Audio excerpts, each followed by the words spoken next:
Boa noite. Estão me ouvindo bem? Para mim é sempre uma honra, um prazer imenso atender. Ah, sim. Descobri que tem uma câmera aqui. Desculpa, gente. Para mim é uma honra muito grande poder atender qualquer chamado para uma palestra, porque quem é o mais beneficiado somos nós mesmos, né? A gente tem a chance de estudar e aprender bastante. E esse encontro que eu tive com esse tema foi muito interessante e muito proveitoso para mim. Eu vou tentar passar com a mesma empolgação e com a mesma descoberta que eu tive nos momentos em que eu estava estudando para poder falar para vocês, tentar contaminá-los com essa paz e com essa tranquilidade que eu tive o contato na hora que eu estava estudando o tema. Para motivar essa conversa, eu quero trazer uma história para vocês. E existe uma história descrita num livro de Robson Pinheiro, pelo médium Robson Pinheiro, O Espírito Estevão. O livro chama Mulheres do Evangelho. Esse livro conta uma história que a gente é bem conhecida do Evangelho, mas ele conta com alguns outros detalhes e vou tentar passar para vocês. Ele conta uma história de bastante sofrimento, de bastante angústia, de uma criança. Uma criança que logo pequena perdeu a mãe. E o pai se casou de novo. Quando eu comecei a ler a história, eu já pensei, a madrasta deve ser uma madrasta má, né? Que nem a história da Branca de Neve. Mas não é essa a história. A madrasta era uma pessoa boa e acolheu essa menina como se filha fosse. Mas, naquela época, lá 2000 anos atrás, a situação muito pobre, muito carente, eles viviam em uma situação muito restrita com relação às economias de casa. O pai trabalhava e a criança logo pequena aprendeu a fazer tecido naqueles teares. Ela fazia o tecido e junto com a madrasta elas faziam mantos que elas vendiam e isso ajudava a compor o orçamento doméstico, né? O tempo foi passando e esse pai adoeceu de uma doença crônica e esse pai veio a falecer. E ficou naquela época, 2000 anos atrás, uma moça e a sua madrasta sozinhas. Isso era uma sociedade machista, uma sociedade patriarcal. Uma casa com duas mulheres já era um grande problema para a época. E conseguir o sustento para elas mesmas era um grande problema para elas, né? E essa menina começou a ficar doente. Ela começou a sentir dores e sentia que a sua saúde era muito frágil. E quando ela menstruou com uma hemorragia muito forte. E essa hemorragia não cessava. A hemorragia não parava. E as duas, naquela pobreza imensa, começaram a procurar ajuda, procurar alguém que pudesse curá-las, procurar os médicos da época, aqueles que podiam fazer algum tipo de tratamento. Ia num, ia no outro, e nada de solução. E o que elas tinham de pouco ainda ficou menos ainda, porque se gastava o dinheiro da época na procura dessa cura. E a angústia só foi crescendo. E esse sangramento não parava. E os anos foram passando. Essa madrasta foi envelhecendo, a capacidade de trabalho foi ficando cada vez pior. Mas essa menina, que já era moça, não perdia a esperança de ter a cura. Ela era resignada sim, ela não perdia a fé. E ela não se revoltava. Mas ela não perdia a esperança de ter a cura. Então ela continuava procurando. Então sempre que ela ouvia falar de alguém que podia fazer algum tratamento, algum profeta, algum curandeiro, algum médico novo, ela sempre procurava, na tentativa de conseguir a cura. E o sangramento continuava. E os anos foram passando. E se passaram 12 anos nessa busca. E o sangramento não passava. Agora, imagine assim, na nossa época, nessa agora, né? No ano que nós estamos, uma pessoa ficar sangrando 12 anos já é inconcebível. Né? A gente já tinha feito uma histerectomia há muito tempo, tirado o útero fora. Né? Mas já é inconcebível ficar sangrando 12 anos. Mas naquela época tinha um problema a mais. Pelo Antigo Testamento, a mulher que sangrava, ela era tida como imunda. A mulher, quando estava no período menstrual, ela tinha que ficar reclusa, ela não podia encostar em nada. Para vocês terem uma ideia, se ela sentasse em um banco de madeira, o banco tinha que ser queimado. E ela não podia encostar em ninguém. A pessoa que ela encostasse ficaria imunda e teria que se banhar no rio. E banho não era uma coisa como era hoje. Né? Banho era uma coisa assim... Não tinha. Tinha quando nascia, quando casava e quando morria. Então, banhar era uma coisa assim, extraordinária. Nossa, tem que tomar banho porque encostou em alguém que estava menstruado. Era um horror. E a pessoa que estava sangrando não podia deliberadamente encostar em alguém, porque isso era um crime. Porque ela estava fazendo a pessoa ficar impura, então era um crime. Imagina essa criança, essa moça, essa jovem mulher, sangrando há 12 anos. Os sonhos que ela tinha de poder se casar, já era. Não podia chegar perto de ninguém, não podia encostar com ninguém. O drama familiar era imenso. E ela ficou 12 anos sangrando. Foi quando ela ouviu falar de um certo rabi da Galileia que estava passando pela cidade. Ela ficou sabendo de Jesus. E que Jesus estava passando por lá e que esse Jesus era o Filho de Deus e que era um profeta que fazia curas. E aí aquela esperança que ela tinha, que já estava ficando minguadinha, começou a crescer. Virou um farol imenso. E ela foi na esperança de que se ela entrasse em contato com esse rabi, ela ficaria curada. E um dia ela estava pensativa, andando pela cidade dela, quando ela viu uma multidão se aproximar. A multidão foi se aproximando, o burburinho foi ficando mais nítido e ela ouviu que aquilo se tratava de Jesus. O coração começou a palpitar. Ela começou a tremer. A esperança começou. Imaginem vocês, depois de 12 anos de sofrimento, ela vê à frente dela a possibilidade de ficar curada. Fazia parte da fé dela. E ela viu a multidão chegando e ela falou, eu tenho que encontrar Jesus. E a multidão foi chegando e ela muito fraca, ela sangrava 12 anos. Ela estava muito fraca. Como é que ele invadia aquela multidão? Ela não conseguia ver Jesus, estava no meio da multidão. Aquele tanto de pessoas ao redor querendo estar com Jesus. E ela, uma mulher que sangrava, ela não podia encostar em ninguém. Como é que ela invadia a multidão? Num rompante de fé, ela invade a multidão. Ela entra pela multidão. E ela não consegue chegar perto de Jesus. E ela vai tentando invadir a multidão, tremendo de medo de ser descoberta, porque era um crime o que ela estava fazendo. Em algum momento, Jesus entra em sintonia com ela e percebe que precisa dela. Ele começa a andar um pouco mais devagar. E, de repente, a multidão meio que se abre. E ela pensa com ela mesma, eu não preciso nem do olhar dele, eu não sou digna do olhar dele, mas se eu tocar nele, eu vou me sentir curada. Eu vou me curar, se eu tocar nele. E ela consegue, num impulso, na hora que o sangramento ainda ficou ainda pior, na hora que a dor ainda aumentou, ela se vestiu de forças e conseguiu, num rompante, encostar na ponta final das vestes de Jesus. Naquele momento, ela sentiu uma energia que foi canalizada para dentro dela. E ela sentiu uma onda dessa energia vibratória passar em todo o seu corpo. E todo o equilíbrio que ela não tinha, as células foram se equilibrando, os tecidos foram se equilibrando. E a hemorragia cessou. E ela ficou ali no chão, quietinha, cabisbaixa e pensativa. E Jesus questiona, alguém me tocou. Aí eu fico pensando, naquela multidão, Jesus fala assim, alguém me tocou, né? O mínimo que os discípulos, eu falo, peraí, tem uma multidão ao seu redor e o Senhor me pergunta quem te tocou. Todo mundo te tocou, né? Não tá, isso não está no Evangelho não, tá, gente? Eu estou inventando. Bom, eu sei que alguém me tocou, porque virtude saiu de mim. Alguém me tocou de forma especial. E aí ele olha para ela, percebe, descobre, e ela estava com medo. E no Evangelho diz, e aquela jovem temendo e tremendo, ela se anuncia. Temendo e tremendo por quê? Porque ela cometeu um crime, ela invadiu a multidão e ela sangrava, ela não podia ter feito isso.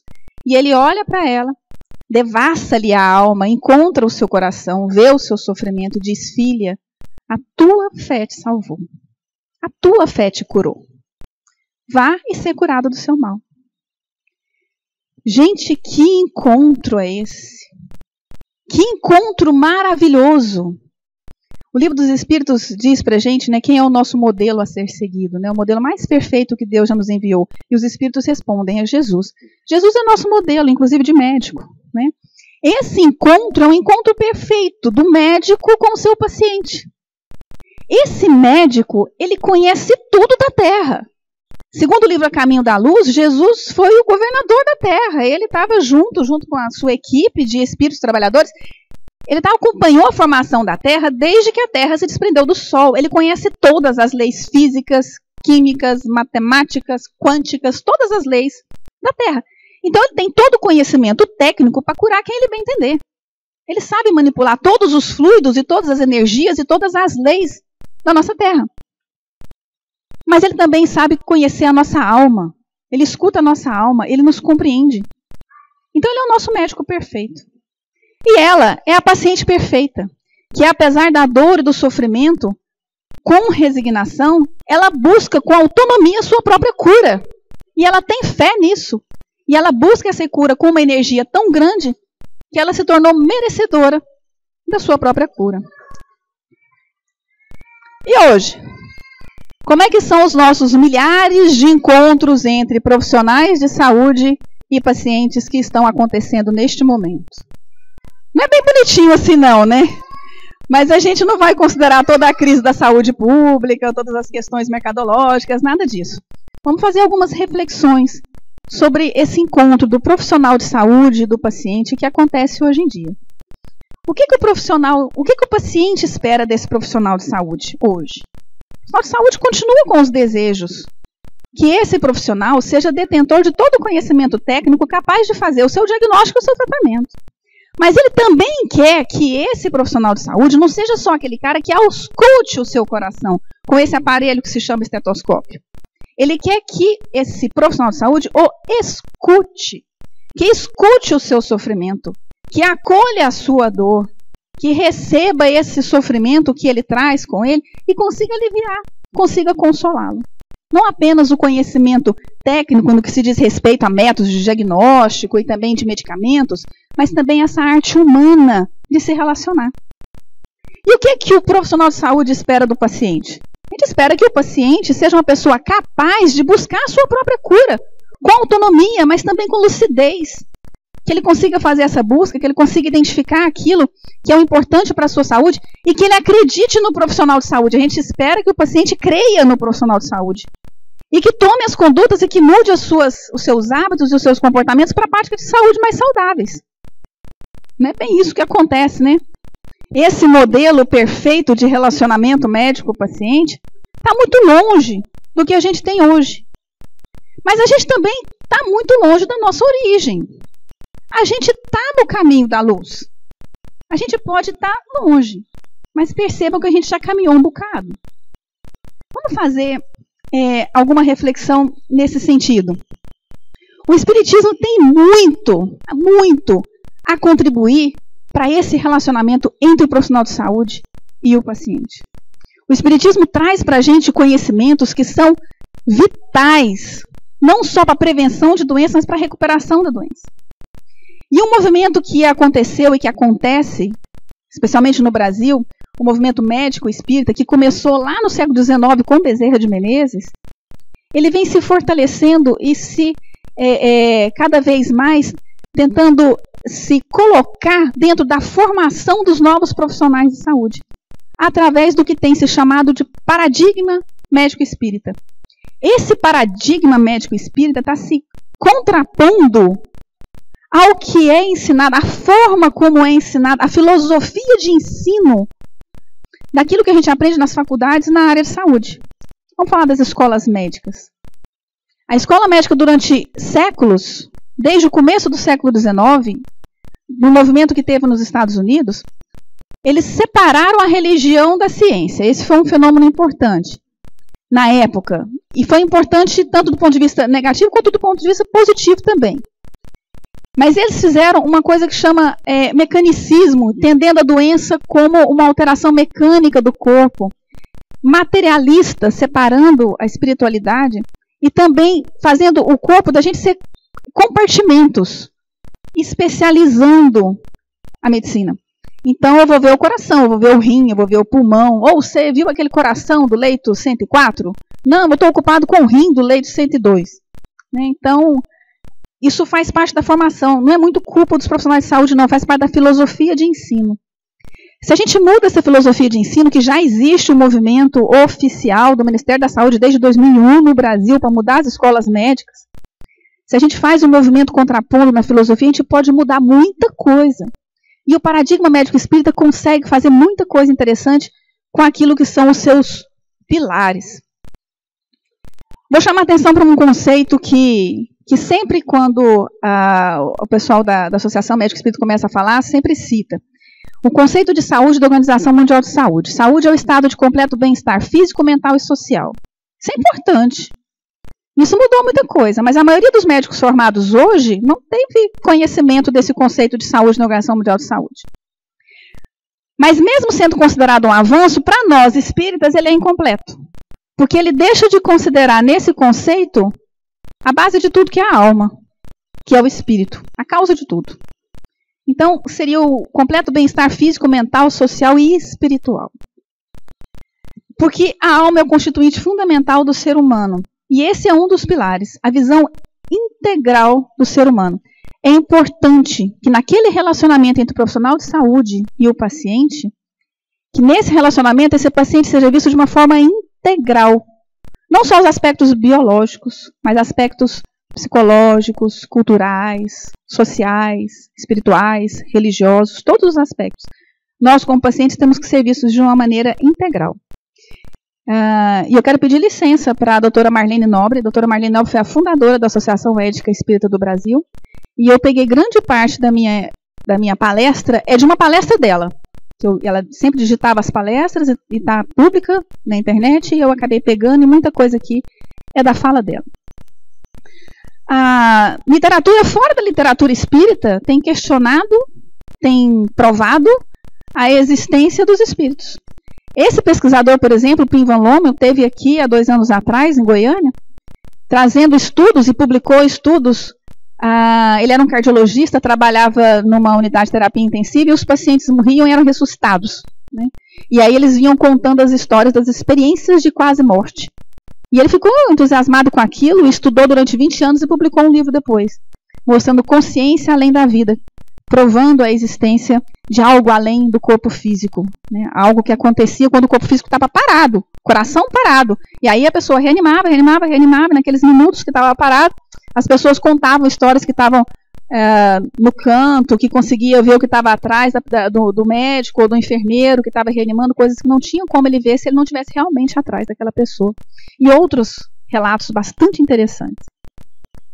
Dentro do paradigma médico espírita tem algo muito interessante, que vem das obras básicas. Aliás, todo o paradigma médico espírita ele é fundamentado na literatura espírita básica, Allan Kardec, e nas obras sequenciais de André Luiz e de Emmanuel, além de outros, mas basicamente desses 3 grandes autores.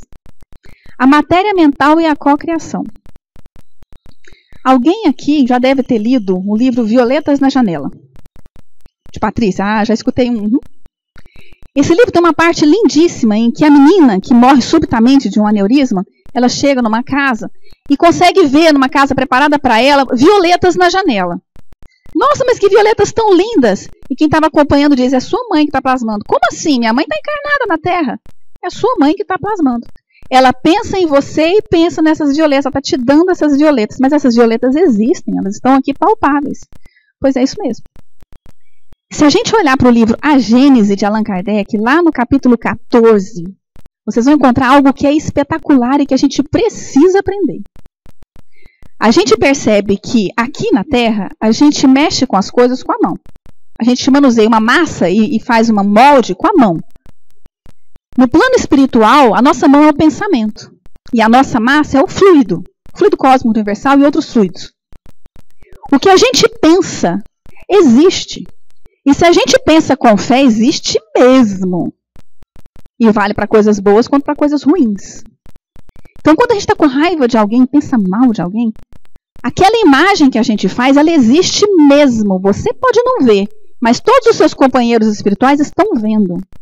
E o seu perispírito age como um reflexo, como um espelho. Aquela sua imagem mental, aquela sua criação, está sendo refletida no seu perispírito. E aí você liga aquela sintonia do rádio e você começa a sintonizar naquilo que você está pensando, está refletindo, e quem vai chegar perto de você é aqui, quem gosta daquilo. Se você está plasmando violetas na janela, para a sua filha, quem serão os seus companheiros de jornada? Se você está plasmando saúde para você mesma, saúde para os seus familiares, se você está desejando saúde, aquela saúde começa a aparecer no seu próprio corpo. Então esse é um dos fundamentos também do paradigma médico espírita. E como que isso acontece? Um outro ponto importante, constituição do ser humano. Allan Kardec trouxe para a gente essas 3 partes: corpo, espírito e um intermediário perispírito. Vocês se lembram disso? Está na obra básica, tanto no Evangelho quanto no Livro dos Espíritos. André Luiz destrincha um pouquinho mais, e por falta de achar na internet, ficou faltando um corpo aqui, mas eu conto para vocês. Procurei algumas figuras e só achei essa que é o mais próximo. Segundo André Luiz, a gente tem o corpo físico, a gente tem o espírito, e esse intermediário não é apenas um corpo. Ele não é apenas um perispírito, uma coisa só. É algo mais complexo. É alguma coisa um pouco mais detalhada, um pouco mais fracionada. E ele fala do duplo etérico, ele fala do psicossoma perispírito, fala do corpo mental e fala do corpo causal, é o que faltou na imagem.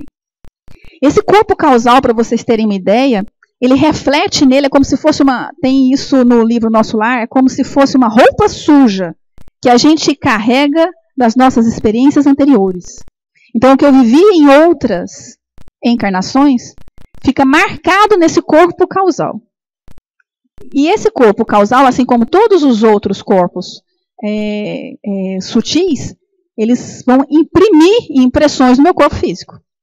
O corpo mental é responsável, ele é o intermediário entre o nosso espírito e o nosso corpo físico, responsável pela transmissão do pensamento.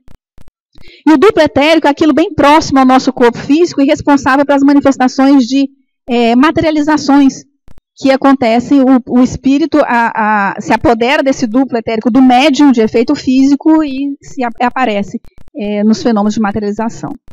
Então, seria isso. Mas isso não é novidade.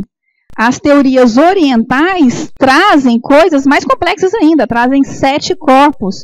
E possivelmente deve ser realmente algo mais complexo. Quando a gente lê a obra de André Luiz, a gente percebe que não é uma coisa tão simples como a gente imaginava, só corpo, espírito e perispírito. Mas por que o paradigma médico espírita quer falar sobre isso? Porque ele quer falar de causa de doença. Porque no paradigma médico espírita, a doença começa no espírito e ela é transmitida do espírito para esses corpos sutis. E depois que passa para esses corpos sutis, vamos falar perispírito, na linguagem do Allan Kardec, ela é impressa no corpo físico. Então, quando um câncer começa a conversar com a gente, vou usar agora a fala da Ana Cláudia Arantes, que a gente teve a chance de assistir essa semana, uma médica que trabalha com medicina paliativa. Quando o câncer começa a conversar com a gente, ele já está existindo no nosso espírito, no nosso corpo, há muito tempo atrás. E se a gente tem conhecimento disso, a gente pode começar a prevenir várias coisas agora. Trabalhando na origem do problema, que é a alma, que é o espírito. Protegendo os nossos corpos sutis dessas impressões e protegendo o nosso corpo físico. Às vezes a gente está muito ruim com o corpo físico, vai no centro tomar o passo, então não adianta nada, né? Porque já está tudo, né? Já foi. Não adianta sim. Porque aí você vai tirar aqueles fluidos deletérios, você vai se sentir um pouco mais animado e você vai ter mais força para poder se recuperar. Então essas terapias funcionam sim. Mesmo que a gente, na nossa imperfeição, já tenha caminhado para várias outras coisas. E nós somos assim, nós estamos no caminho, né? Existem livros que provam a existência da reencarnação. E a gente fala de reencarnação nesse momento porque a gente falou do corpo causal, que o André Luiz fala nos livros dele, né? Esse autor, Ian Stevenson, ele não é um autor espírita. Mas ele foi para a Índia e ele descobriu casos muito reais de reencarnação. E olha, eu vou contar um caso para vocês. Uma criança pequena recebe uma bronca da mãe. E aí ela olha para a mãe, uma criança de 4 anos, olha para a mãe e fala: quando eu era seu pai, eu não te tratava assim. Pensa se seu filho de 4 anos fala um negócio desse para vocês, o que acontece, né? Sai correndo, pula a janela, deixa o menino sozinho. Quando eu era seu pai, eu não te tratava assim. Mãe, cadê aquele cachorro meu? Tá aqui, meu filho, seu cachorro. Não, aquele grande, dourado. E ela se assusta porque era o cachorro do pai. Já tinha morrido há muito tempo, tanto o cachorro quanto o pai. E esse menino tinha uma doença congênita do coração. E com essas conversas que o menino tinha, ela se preocupou porque o pai era policial e tinha morrido num tiroteio e o tiro tinha atingido o seu coração. Naquela válvula, exatamente na válvula. Ela pega o laudo do IML, né, não sei como é que chama lá na Índia, mas ela pega o laudo e está lá a lesão, causa da morte na válvula tal. E o menino nasceu com uma doença congênita na válvula tal. Então, no corpo causal, por algum motivo, isso ficou impresso no corpo perispirítico dele, provavelmente no corpo causal, e foi impresso no novo corpo que ele estava reencarnando e ficou com uma doença congênita. Esses livros têm histórias de arrepiar. Vale a pena a gente saber disso. Com base nisso, no paradigma médico espírita, a cura e a intercessão do papel da espiritualidade é extremamente importante para isso. Não dá para desvencilhar.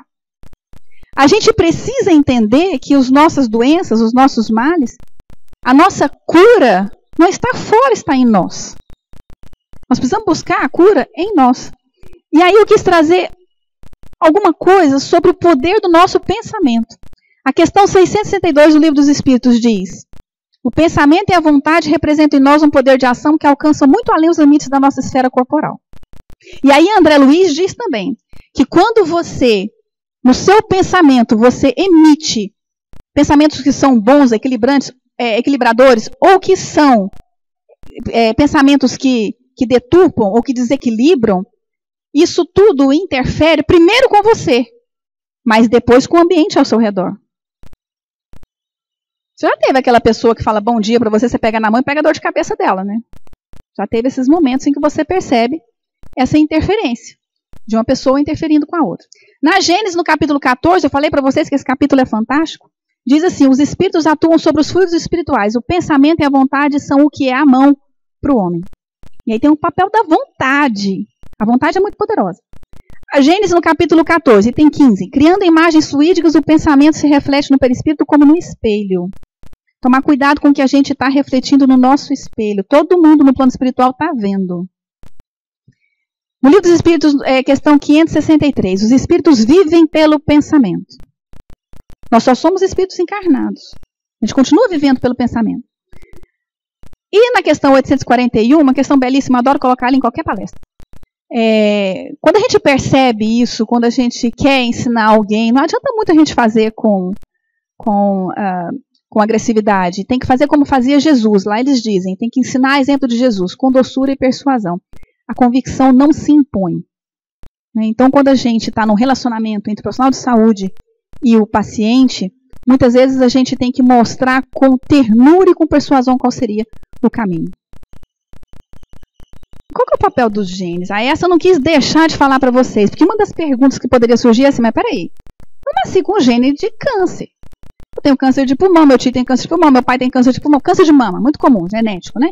Então tem lá, minha mãe tem câncer de mama, minha prima tem câncer de mama, minha tia tem câncer de mama, eu tenho câncer de mama, tem o gene. Tem muitos estudos falando que o papel dos genes é importante sim, mas ele precisa ser ativado. Você pode nascer com gene de câncer de mama. É como se fosse, os genes é como se fosse um computador. O computador está parado aqui. Eu preciso teclar para ele sair daqui. Eu teclei uma teclinha para baixo aqui para ele mudar de slide. Se eu não teclar no gene para ele disparar o gene de câncer de mama, eu não tenho câncer de mama. Se eu tenho gene de câncer de pulmão, eu carrego ele comigo, mas eu nunca fumo. Eu não sou nem fumante passiva. Eu não estou teclando para esse gene ser ativado. Eu não vou ter câncer de pulmão.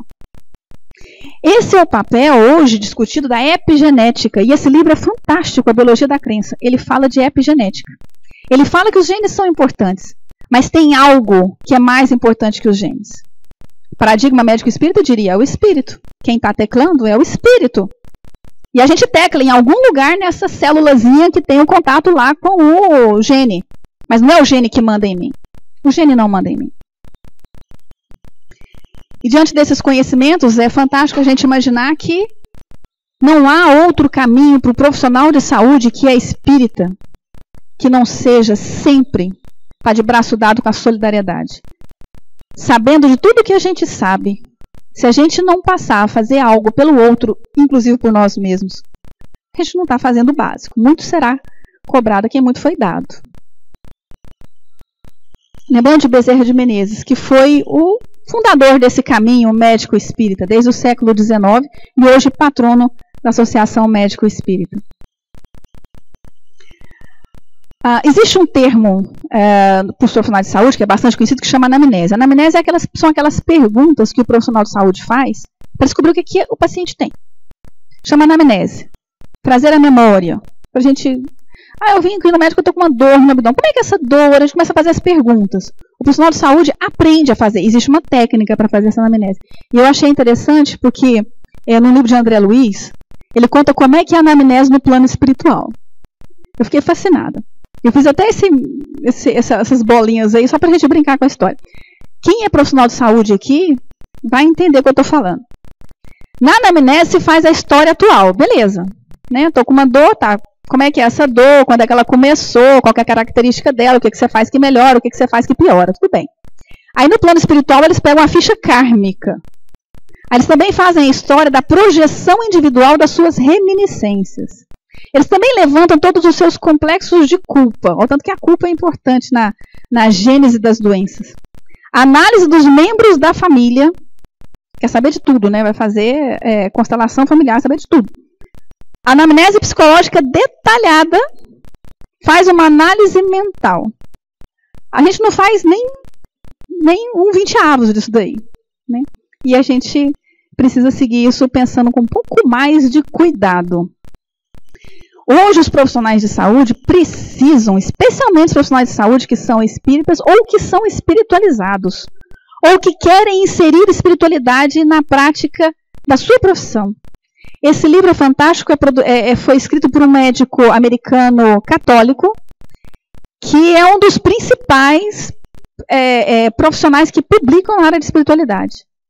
E ele diz que é extremamente importante a gente incluir esse tema, para que a gente melhore a nossa relação entre o profissional de saúde e o paciente. E nesse livro ele explica por que a gente tem que fazer isso. Ele diz que 80% dos nossos pacientes desejam que os médicos saibam qual é a crença dele. 40% quer falar sobre esse assunto, quer discutir esse assunto.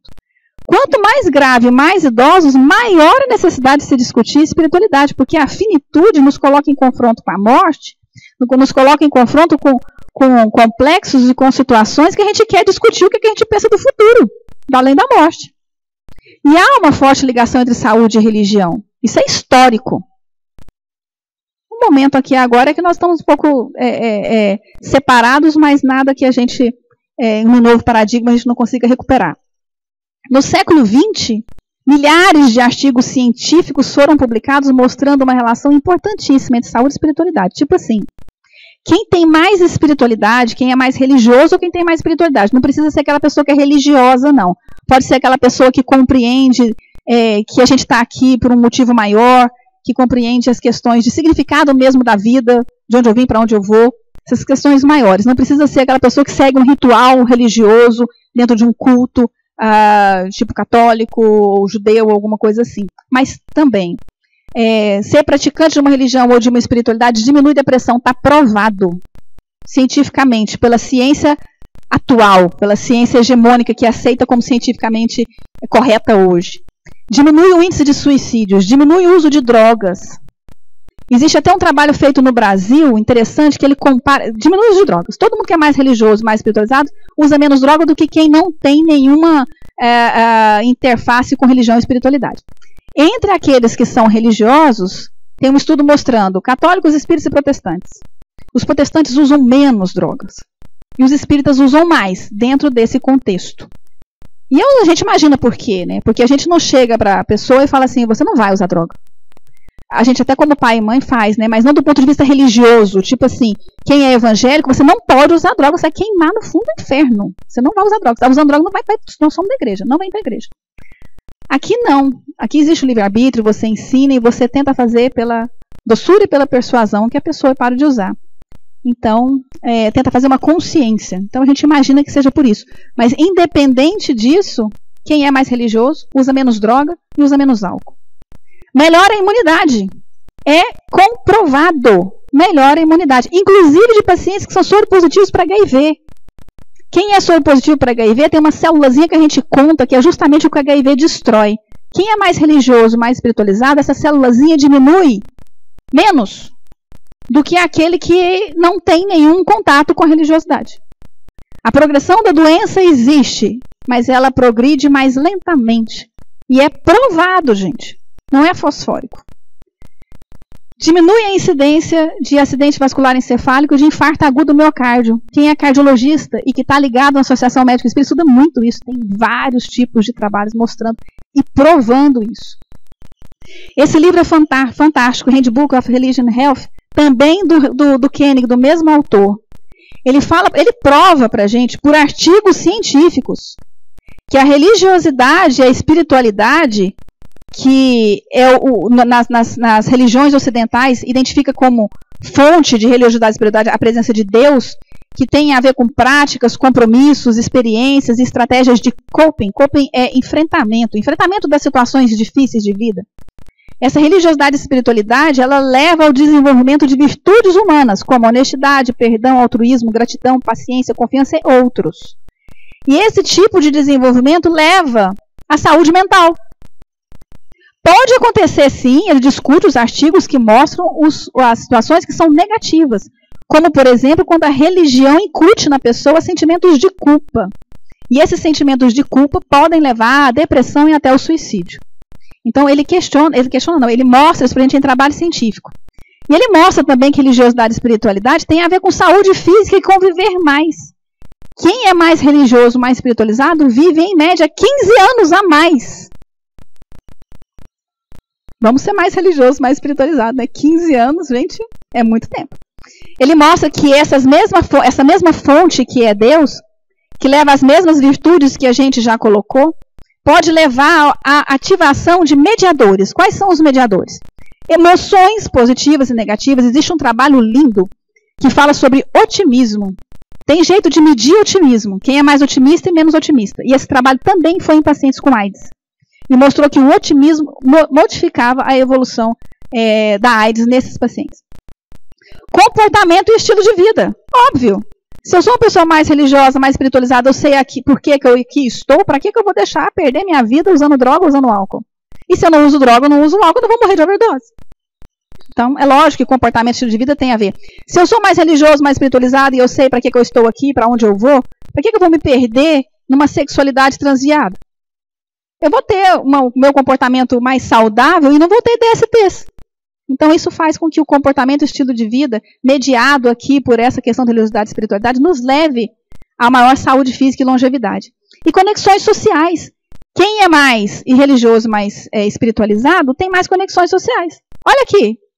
Olha o tamanho desse salão. Quantas pessoas estão aqui reunidas para falar de um único assunto? São conexões que a gente faz. Nós aqui nos nossos centros espíritas, quantos grupos maravilhosos a gente não tem? O que a gente não faz nesses grupos? Quando a gente sofre, além da família, a gente busca as conexões da igreja, do centro, do nosso grupo religioso. E essas conexões fazem com que a gente viva mais. Quantas pessoas não buscam a igreja católica, o pastor ou o centro espírita para ganhar uma cesta básica? São também apoio para as famílias carentes. E essas famílias também têm a chance de viver mais graças à atuação prática, pragmática das religiões. Como que pode isso acontecer? Como que profissionais de saúde podem trabalhar com espiritualidade com o seu paciente? Eles têm que ser treinados. Já pensou se uma pessoa chega acidentada, sofre um acidente de moto, quebra a perna? Tudo bem, quebra a perna, a gente sabe que vai fazer lá a sua redução e vai ficar bom. Mas chega lá e você chega e fala assim, qual que é a sua religião? Você acredita em Deus? Peraí, é tão grave assim, doutor? Então, se a pessoa não tiver um treinamento, ela vai acabar fazendo besteira. Então, a gente precisa ter um treinamento para que a gente saiba abordar a questão da espiritualidade no momento certo, da forma certa, para ter o efeito que a gente espera.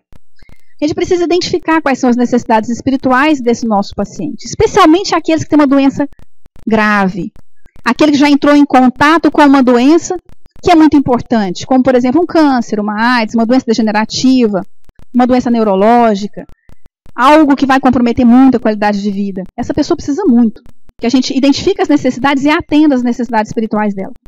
Apoiar e encorajar as crenças do paciente. Ah, mas eu sou espírita. E daí? Você está diante de um testemunho de Jeová. E ele não quer receber a transfusão de sangue. Ele não quer receber a transfusão de sangue, mas você acha que é certo. Mas está na autonomia dele. E você tem que apoiar esse paciente. Nossa Senhora. Situação difícil. Fazer os encaminhamentos necessários e, se for necessário, chamar alguém. A gente teve uma oportunidade uma vez que uma criança estava morrendo no hospital. E ela era indígena. E eles precisavam fazer um ritual de pagelança. Senão essa criança ela teria um problema lá no além-túmulo, né? E o ritual de pagelança incluía fogo e fumaça, né? E aí chama CCIH, né? Que é a Comissão de Controle de Infecção Hospitalar. CCIH autorizou e foi feito fogo e fumaça. A gente tampou os oxigênios lá para não ter uma explosão. E foi feito, né? Então a gente precisa fazer encaminhamentos necessários. Rezar com e para o paciente, às vezes é um pouco complicado o rezar com. O profissional de saúde tem muito receio de rezar com. E o próprio autor, Koenig, fala que para rezar com o paciente é quando ele pedir e quando ele fizer a prece. Você só acompanha. Contato com comunidades religiosas. Se for necessário, a gente chama a mãe de santo do candomblé para poder atender esse paciente que precisa. Quando que a gente vai estudar essas necessidades espirituais do paciente? Quando a gente tiver uma chance num contato inicial e for apropriado, não vou fazer isso na sala de emergência. Durante uma visita de rotina ou sempre que houver possibilidade das crenças religiosas influenciar a decisão médica, como, por exemplo, o testemunho de Jeová. E nos cuidados paliativos. Nos cuidados paliativos, os cuidados que se tem com o paciente que morre. Né, os cuidados que a gente tem, o tratar o paciente nos seus últimos dias de vida. Extremamente importante trabalhar com espiritualidade. O que eu posso esperar? Eu posso esperar uma melhor condição para lidar com essa melhora, lidar com esse problema, com essa doença. Uma melhora da relação, uma melhora absurda da relação entre o profissional e o paciente. Uma melhor aderência ao tratamento. E mesmo quando você erre, mesmo quando você dá o remédio errado, o paciente às vezes volta melhor. Porque às vezes tem um efeito placebo. Porque a relação foi tão boa que às vezes o efeito placebo salva. Tem benefício ao próprio profissional de saúde. O profissional de saúde, gente, muitas vezes não tem aquela profissão porque quer ganhar dinheiro. Grande parte dos profissionais de saúde fazem porque gostam de lidar com gente. E porque gostam de ver a melhora do seu paciente. Então, nada melhor do que a gente ter esse salário, que é a recuperação do paciente.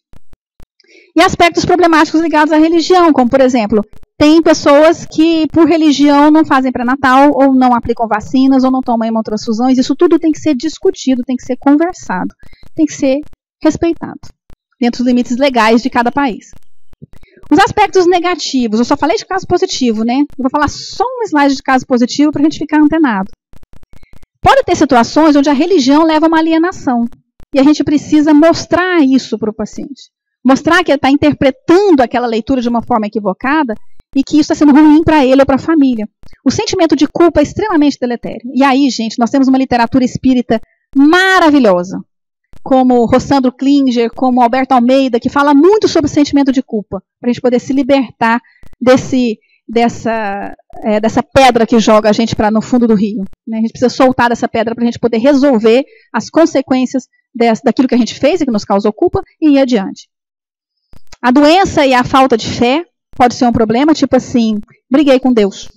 Né? Porque, afinal de contas, eu sempre fui uma pessoa muito religiosa. E agora, o meu marido teve um problema e eu pedi para Nossa Senhora e a Nossa Senhora não me atendeu. Estou com raiva dela. Não converso mais com ela. Não vou mais em Trindade a pé. Não vou mais. Briguei com ela. Né? Então, a gente conversar sobre isso, sobre essa visão infantil que muitas vezes a gente tem da espiritualidade ou do Criador. Isso é uma visão infantil, né? Não me deu o carrinho de controle remoto que eu queria. Me deu um carrinho que não tem controle remoto. Emburrei. Empurrei, não quero mais papo com você. Mais ou menos assim que a gente vive fazendo. Substituir o tratamento clínico pelo tratamento espiritual. Isso é um problema. Existem muitos centros que se dizem espíritas e que fornecem garrafadas ou outras coisas tal, e falam assim, não, é aquele tratamento do seu médico, você pode parar de tomar porque você está curado. Isso aconteceu comigo uma vez, o paciente tomando remédio para HIV, não, doutor, não vou tomar mais remédio para HIV porque eu estou tomando a garrafada da dona fulana de tal, no centro que fica bem ali perto do HDT, e eu não vou mais. Eu estou curado. Né? Então, esse é um problema que a gente tem que discutir, porque é um problema que está gerando alienação. Com base em tudo isso, a gente tem uma oportunidade imensa nas nossas mãos, nas obras de André Luiz, nas obras de Allan Kardec, nas obras de Emmanuel, as chances de compreender como que se dá a doença e como que se pode dar o processo de cura, as terapias e os recursos terapêuticos. Aí eu quis trazer um cara fantástico que vocês conhecem, que ele diz o seguinte, tem uma força motriz mais poderosa que o vapor, a eletricidade e a energia atômica, a vontade. Então a gente precisa trabalhar com tudo que a gente sabe, educando a nossa vontade para ser uma vontade no bem, para ser uma vontade de fazer a nossa reforma íntima, de fazer essa reforma íntima diariamente. Não é só nos momentos que a gente está no culto, no centro, na reunião mediúnica, não. É no dia a dia com o filho, com o pai, com o cunhado, com aquele colega de trabalho que dá trabalho. Não, mas eu estava em TPM. Mas é nessa hora que você tem que ser testado. Na hora que você está tranquilo, pensando e falando aqui, é fácil acontecer alguma coisa e eu me virar aqui. Mas na hora que eu estou de TPM, vamos ver se eu dou conta. É a hora do teste. Então eu preciso ter uma vontade muito grande para poder fazer essas modificações. E eu li esse livro a semana passada, eu li numa sentada. Esse livro dá uma canja para gente. Esse livro do Rossandro Klinger, O Tempo do Autoencontro, ele traz para a gente uma reflexão íntima que nos coloca frente a frente com a nossa vontade de mudar. Então fica a dica para vocês, para a gente poder fazer um movimento para que a gente possa buscar esse encontro. Nós que somos profissionais de saúde, nós que somos pacientes, nós que temos colegas ou parentes ou pessoas amigas que são profissionais de saúde, para que a gente desenvolva um encontro entre profissional de saúde e paciente que está necessitando de cuidado, de carinho, um encontro que seja mais salutar, um encontro que nos lembre aquele encontro inicial que a gente falou aqui agora, o encontro de Jesus com aquela dama da fé, que a gente possa ter na nossa prática profissional ou nos nossos encontros a certeza de que Jesus é o modelo perfeito e que Jesus é o modelo perfeito, inclusive, de profissional da área da saúde.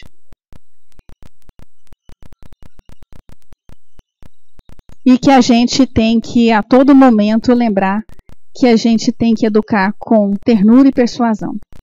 Então, quando a gente diz que nós, do movimento médico espírita, estamos tentando trabalhar na formação dos jovens médicos para que despertar, através do paradigma médico espírita, uma medicina mais humanista, é justamente com ternura e com persuasão, e não com agressividade, é com convencimento. E a gente não precisa chegar com o espiritismo dentro das escolas, a gente tem que chegar com a espiritualidade, porque as religiões em geral, já está provado cientificamente, nós temos benefícios com todas elas, e todas elas vão chegar no mesmo caminho. Agradeço a paciência de vocês. Obrigada. Um último recadinho. Já fora do assunto, tá, gente?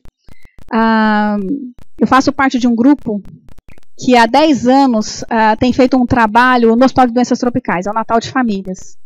O Natal de Famílias, ele apoia um setor dentro do HDT, que se chama Grupo Adesão, que faz uma campanha do leite infantil. Aquelas latinhas de leite em pó infantil, elas são usadas no Grupo Adesão para entregar para as mães que são soropositivas para HIV. E elas não podem amamentar. Então são aquelas gestantes ou aquelas que já têm um filho pequeno, eles entregam esse leite. Tem mais de 100 mães cadastradas esse ano. O cadastramento fica rodando, né? E eles têm o leite garantido pelo governo até os 6 meses de vida. Mas o Grupo Adesão tenta manter por mais tempo do que isso, pelo menos até 2 anos, porque muitas mães são muito carentes e vão para consulta médica só para poder pegar o leite. Então, por isso que chama Grupo Adesão. Eles trabalham com qualquer mecanismo que possa aumentar a adesão ao tratamento do HIV. E descobriram que isso é fantástico. E a gente tem apoiado isso. E eu queria aproveitar o contato com vocês e pedir doações. A doação do leite infantil, dou a dica para vocês, a marca Ninho Fases, Nestogeno 2, NAN 2. E a FEEGO vai ser para a gente um posto de coleta, já conversamos com a Ivana. E tanto a secretaria quanto a livraria vão receber para a gente as doações desse tipo de leite. Tem lata de 400 gramas, tem lata de 800 gramas, ou pode ser, não dessas marcas, pode ser qualquer leite fórmula infantil. Qualquer leite que possa ser dado de uma criança de 6 meses a 2 anos de idade. E a gente agradece o carinho de vocês. Obrigada.